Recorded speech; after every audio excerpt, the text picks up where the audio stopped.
What is going on, everyone? I'm back with another video. So today I'm doing something a bit different. I was thinking it may be interesting to show off some of my more collectible knives. Now I understand that over time most knives that you buy will probably go out of production, thus making it quote-unquote collectible or rare. Now the knives I selected today are a fraction of my favorite collectibles. I couldn't fit them all into this video, so before I get into this show and tell, I just want to add that not all knives that I bring out are going to be exciting for everyone. But I do hope you find this video entertaining. Now one last thing before I start, if any of you out there have certain collectible knives, I would love to see them. It would be awesome if you could make a video and post it as a response. And if not, then maybe leave it in the comments and let me know what your collectibles or rare knives are. Okay, so here we are. These are some of my more collectible knives. I'm going to go through every single one of these. Not going to spend too much time on them though, because you can tell I have a lot to go through. So let's go and get started. We'll start over here. So these two are Xikar Explorers. The reason I put them in here, and of course I'm sure a lot of you guys are like, what is Xikar and who are they? Xikar is very well known for their cigar cutting equipment. And the fact that they actually have knives, now these are out of production, so which is why I included them as a collectible, because you can't really find these anymore, I don't think. So, but yeah, if these are very pleasant, surprising knives because they're very smooth. And they're just perfect. So they're just really good size for EDC and just very unassuming knives. So anyways, Xikar Explorers. Next up we have the 511 First Responder. As far as I'm aware of, they have discontinued this model, and it's kind of sad because this is a very, very good beefy folder. I would actually put this up against my, I don't know, any of the other ones. Like a Strider SMF, I put this up against a Strider. Very, very beefy knife. It's basically a frame lock with G10 overlays. And again, I think 511 discontinued this. This is a Benchmade 14210. It's a Snowdy design. They have completely discontinued this knife as far as I'm aware of, and so you cannot find these anymore. Very cool knife. Next up is the Benchmade Nagara. Now, I know the fact that you can actually find this knife again, and it's just rebadged under the Harley Davidson logo, I believe, but you can no longer find it brand new under the Benchmade logo. This was a red class knife, very awesome, a little bit expensive, but it does have titanium handles, and it's a very nice looking gentleman's folder, and it has a nice knack lock system on there, mechanism I meant. This is a Benchmade Gaucho. They only made 300 of these, and this I believe was a KnifeWorks exclusive, so I found the last one they had and I bought it, and happy I did, because they don't make them anymore. Nice little recurved Tonto, very awesome waterfall design on the handles here. So this is the Benchmade Apparition. Assisted knife, or you can take the assisted part out if you like. I don't think they make these anymore either. Very nice. Decided to get the bolster version. Very awesome actually, and very ergonomic. Next up is the CRKT Ken Onion Ripple. Now before you say, hey, you can get these anywhere, and you're right, you can get the Ken Onion Ripple anywhere, but this was the first production run, and you can't get this anymore, I believe. So this to me makes it a collectible, and of course it's my very first IKBS flipper as well, so very collectible knife for me. This is the SOG Trident Monogram version. This was limited to 1,000. Not the best looking knife in the world. In fact, the blade is kind of downright ugly, but it's still a very awesome collectible for me. Again, they only made 1,000, so you'll never get these again except on the secondary market. Actually, pretty much most of these knives you can't find except on the secondary market anyways. This is SOG Tomcat 3.0. Another one of those knives that are still in production, but this one is a specific limited edition, and the certificate I got said it was limited to 1,000 only. This is a Blems version. I got number 305 on here. And by the way, most of these knives you can find out more about them because I made review videos on, I think, pretty much all of them, except for this one down here, which I'll get to. This is the Boker Tree brand. Now, this is not the Boker Plus. This is the highest top-tier model lineup from Boker, and just the Boker brand. This is the Applegate Folding Dagger. Now I've been doing a little searching online, and I cannot find these. Everywhere I go, they're gone. I think they're just discontinued. I do not know how many they made, but this has become a collector's item for me. moving into Spyderco's. Now, Spyderco's and Kershaw's / Zero Tolerance have a very good marketing idea where they make a lot of limited edition knives. So I have a ton of Spyderco's that are limited edition or sprint runs, but I'm not going to show them off. These are just some of the more interesting bits for my collection. So this is a Spyderco Cat. This is the carbon fiber version. And this was discontinued because they had production problems, production issues with the making of the Cat. So these are pretty rare. I found this one off of eBay. Had to go get it because it's a collectible in my mind. Up next are the Spyderco Copas. Now these are very cool knives, very beautiful gentleman folders. I got the Pacific Blue Bone and the carbon fiber version on here. They only made 600 of each variation. So now that they're completely gone, they are just gone. So if you guys can find one, pick it up, hold on to it, don't let go of it. Next up is the Spyderco ATR. Very cool knife, recently reviewed on my channel. This is the stainless steel version. They also made titanium versions, which are very hard to find, I think. Don't know how many they made in terms of numbers, but these are completely discontinued. And if Spyderco is watching this video, please make some more knives with this compression frame lock. Very awesome. So I would love to see some more of that.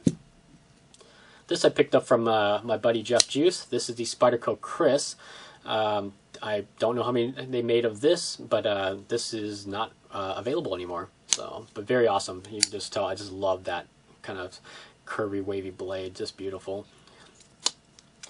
Next up is his brother. This is the Spyderco Persian. This is the red version, red G10 version. I think, don't quote me on it, I think they only made 700 or so. So somebody correct me if I'm wrong. So these are completely gone. You will not find these anymore on the primary market. Next up is a Howard Veal or Howard Vale designed Spyderco Phoenix. Rumors have it that they discontinued this because it was just way too pricey. No one would buy them. They're like, I think these were like $300 or something like that when they first came out. Full titanium handles. I think it's a VG10 blade. And yeah, they're just completely gone. And I think for a limited time, they're just kind of getting rid of them by just selling for like $100 or $105 or something like that. And I was like, wow, I had to go pick myself up one, and I'm really glad I did. Next up is the Spyderco Lum Tanto. Now, I believe they only made 800 of these. These were sprint runs, so if you haven't gotten one by now, you're probably not going to get one. Very awesome. You know I love Tanto blades. Next up is the Spyderco Damascus, Delica Damascus. Now, they only made, I'm trying to remember here, I think they only made 800 of them. Very awesome with the jig bone and the bolsters, and of course the Damascus blade. And it goes really nice next to my Delica carbon fiber right here. I have a whole collection of Delicas, but these two are the more rare ones I have. I think they only made 1,500 total of the carbon fiber version of the Delica. So I picked this one off of eBay as well. But really cool knives. They also have the Endura, by the way, of the Damascus now. This is the native carbon fiber. I don't remember if this is a native 3 or a native 4, but I don't think Spyderco makes them in carbon fiber anymore. In terms of production numbers, I actually have no clue how many they made. So next up is the carbon fiber Ladybug. Very small knife. I picked this one off of eBay as well. I think they only made 500. Don't quote me on that. I think they only made 500 of these. But again, really nice collectible version of the Ladybug. Speaking of rare knives, this is the Lone Wolf Blackfoot. Now, if anybody knows anything about knives, you already know that Lone Wolf is no more. So the company has been bought out by Benchmade, and you'll see a lot of their similar designs that are just rebadged with the Benchmade logo instead of the Lone Wolf logo. So if you find yourself a real Lone Wolf branded knife, pick it up and hold on to it, because you'll never see knives from this company ever again. Up next, we have two Microtech Ultratechs. Why are these collectible? This one on my right is the, oops, it didn't deploy properly. This one on my right is the Signature Series, is a Blade HQ exclusive. I think they only made 200 of these. Had a Marfion signature on the back. Got the bronze hardware along with the bronze blade. So, very cool. This one right here is the Ultratech Katana. Now, this was a very limited edition. It had the heat-fired blade, chisel ground, and they believe they only made 300 of these. So, and I don't think they'll ever come out with this version again, at least not that I have seen anyways. Next up is the Makora 2 actually. from Microtech. Now, the reason I put this in here is because this one has the blue anodized hardware. Now, I know Microtech, just like Emerson, releases their knives like in waves. Like all of a sudden you have tons of Scarabs, and like you have tons of Macortus and tons of Ultratechs, yada yada. But the anodized versions don't really come out that often, at least not that I've seen. So I just kind of stuck this in my little collector's list here. Ooh, that was a very stiff firing button. Next up is the A.G. Russell Achius. Excuse me. This Achius, I believe, is not made anymore. I've tried to look on A.G. Russell's website. I found the Achius 2, and I found like several other A.G. Russell frame locks, but this particular one is not there anymore. So I think they may have stopped producing these, which is kind of sad because I really like these. I love these a lot. So, but if that is true, then this is truly a collectible for me. So, and I am going to hold on to this. Next up is the Strider SMF. And now you might ask, why would I think an SMF is collectible? The reason being is this is an older SMF, and this one still has the Hinder lock bar stabilizers, but it actually has Hinder's name on here on the bar, or I'm sorry, on the disc. So you don't see these anymore because I think they're all just black now. Moving on over here, you see this is Paul Bo's heat treat stamp again, which you do not see on Striders anymore. So I consider this a collectible and a rare for me now. All right, into Kershaw is another company that really knows how to entice their buyers to buy a lot of knives. This is a limited run of gold-plated Kershaw Leaks. This is the 1660 GLD, and I think they only made about 1,200 of them or so, something like that, but they're all gone. I don't think you can find these anymore either. So, of course, the Leak has its own little following as well. There's so many variants of this knife. Now, onto a very rare knife. This is the Kershaw Volt. I got a couple of questions about this on my last video. This is the first composite bladed knife that Kershaw came out with, I believe, and I think they made I think they're aiming for about 300, but I think they got less than that. I'm not too sure, and that's including blemishes. I'm not too sure on that, so don't quote me, but if you guys manage to find the Kershaw Volt, this version, hold on to it, because you can only get the Kershaw Volt 2, which is like many of the limited edition Kershaws, one of which is the Kershaw Tilt. And this is the Black Blade version. Now, the Black Blade version is more rare because I think they only made 205 of them, I think, is last counted. And if you are lucky to have one of these, keep it. They also made a stonewash version of this, which I think they made a little bit over 400 or maybe just under 500 of them. But the Black Blade is the more rare model. So, next up is the Kershaw Speedform. I do not know how many they made of this. I'm assuming they made a 500 or 1,000. I'm not too sure. I couldn't find the numbers on them. This is also another composite blade here. Very rare knife. You can only find the Speedform 2, I think. I think that's what they named it, but it's got the G10 and it's assisted, and just a plain blade. Next up is the Zero Tolerance 350 CB. CB stands for composite blade. You can buy this. You can buy variants of this knife all over the place, of course, but to find the CB version is a little bit more rare these days. Okay, last Kershaw / Zero Tolerance, I promise. This is the ZT0551. This is the limited edition. They only made 1,000 of these. Beautiful frame locking knife. And this one you can see has the brick patterning on there, which differs from the regular production, which I think has some kind of weird, or not weird, but has a different pattern on the side. So this is the 0551 by Zero Tolerance. Next up is a knife I have not reviewed yet because I just got it. This is the Quartermaster Vaquita. Now, this is a very cool knife, and I just couldn't help but get this. I saw this knife a long time ago, but finally decided to get it. And if my camera decides to focus on me, you notice they only made 100 of these. So this is going to be, well, it's not rare yet, but it will be rare as soon as all the 100 sells out. You can still get these through, I think, Quartermaster's website. I think this is where I got it, as a Blade HQ. I believe Blade HQ has a bunch of them still left, and Knife Works still has a bunch of these left.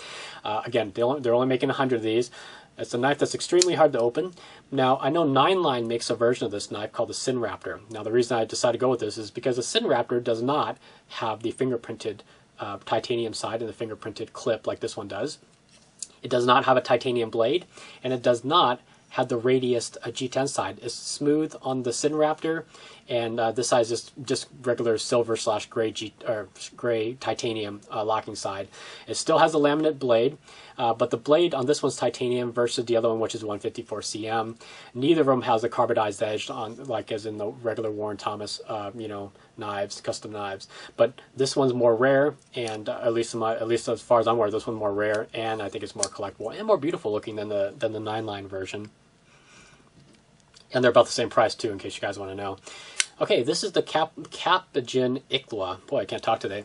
This one to me is a more collectible knife, only because this is handmade in South Africa. No two made are going to be the same. It's all hand done, and they're not serial numbered or anything like that. But I'm sure they're on limited production. Obviously. So I consider this a collectible knife. Really awesome, really beautiful display piece, and a user too. I mean, I've actually used it a couple times, and it's quite sharp actually. Okay, last knife on this long-winded video. This is the Makusta Galaxy, one of my more beautiful pieces. And as I said in one of my previous videos, I really love Japanese-style blades, and this is no exception. This blade is only, this knife was only 50 in existence, I believe. I got number 24 here. And this is considered from Makusta, it's considered a custom version of their knives, of their knives. And again, they only made 50 of these, so very rare. And they are all gone now. I don't think you can find them anymore. So, all right, well, that is enough of my rambling. I want to say thank you all for joining me. And of course, if you guys get some time, please show me some of your more rare and collectible knives. I would love to see them. Make a video response. If you don't have any time, I understand. Go and leave it in the comments for me. I do want to thank you for listening to my rambling, and hopefully you enjoyed this video. Hopefully it was entertaining. I thought it'd be a little bit different from my normal reviews. So thank you again. Take care, and I'll catch you guys on the next one.